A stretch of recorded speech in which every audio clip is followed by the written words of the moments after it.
In climate news, a top Russian government scientist is warning human-driven climate change is behind unprecedented spring-like temperatures recorded this winter.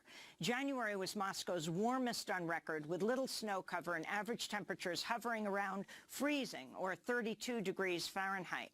Flowers began blooming in mid-February, and some animals have already ended their winter rest. This is Roman Vilfen, director of the Russian government's Hydrometeorological Center.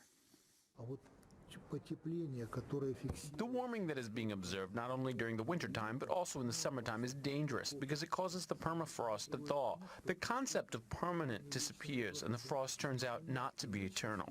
In Seattle, Washington, 28 climate activists were arrested Thursday after they held a sit-in protest at a downtown Chase Bank branch and refused to leave. The protesters are demanding J.P. Morgan Chase end its investments in fossil fuel companies that are driving the climate crisis. The protest came one day after activists shut down Seattle's busy 2nd Avenue for about 2 hours, where they held a large banner reading, "Road closed due to Chase's funding of climate disaster."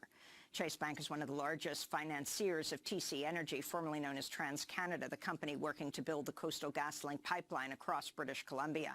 On Wednesday, a group of 20 people in Edmonton, Alberta, erected a blockade of a Canadian national rail line, temporarily blocking train traffic in the latest protest against the Coastal GasLink. Similar blockades have paralyzed rail traffic throughout parts of Canada over the last 2 weeks.